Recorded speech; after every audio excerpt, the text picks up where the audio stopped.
Name is Chimera. Rod and Johnny suggested I introduce myself.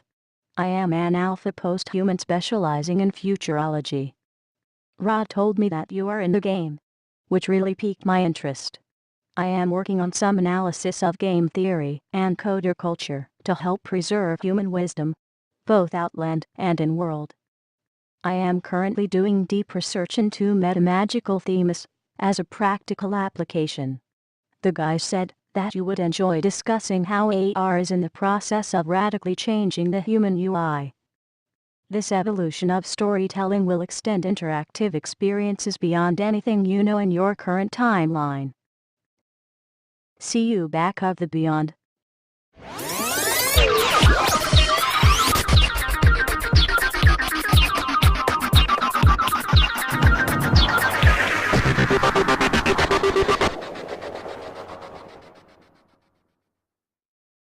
Seventh screen is when you get a chip implanted in you and you have to compete for your own consciousness. Wow.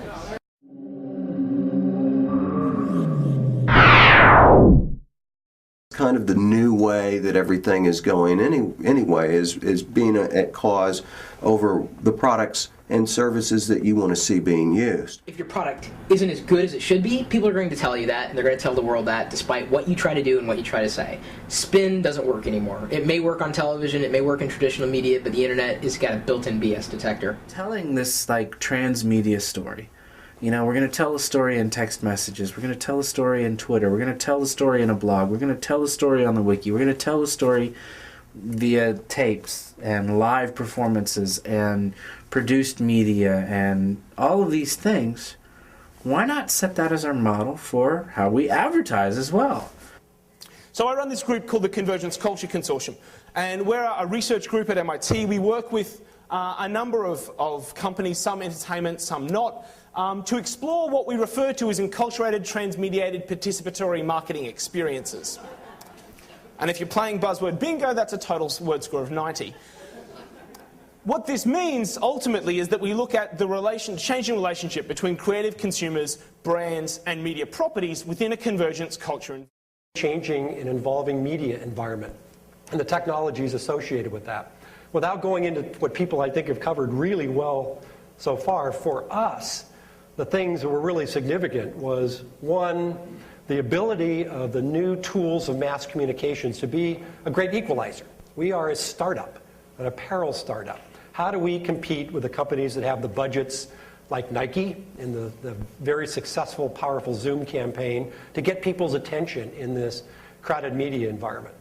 And the tools that are available today, which I'll talk about more, really provided a leveling of that field, that you don't necessarily need the resources to create the buzz, to create the energy, to create the stories. No matter what kind of technology you use to tell your story, whether you use mobile, whether you use, websites or just basic print media or your 30-second TV commercial, whatever, those are just technological interpretations of the same kind of creativity.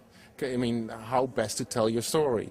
And that storytelling and choices you make in telling stories as a media professional are the same everywhere.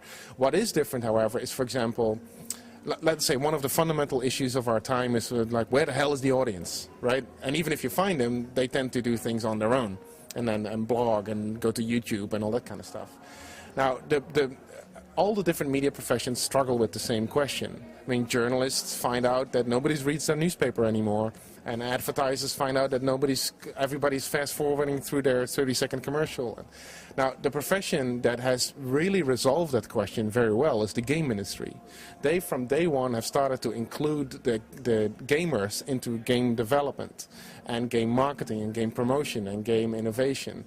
And they actually use game modification, so gamers making their own versions of games, as recruitment tools.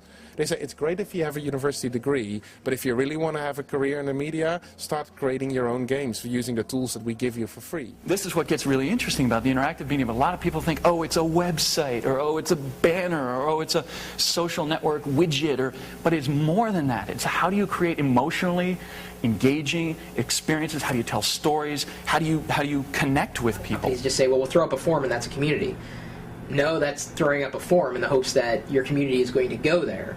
And some people see community is kind of like it's distant, and we are not going to interact with them at all, and that's the wrong way to approach community. So part of it isn't even go deeper than just the tools, go deeper than just the software. You have to get to the people, and that's where the true strength lies.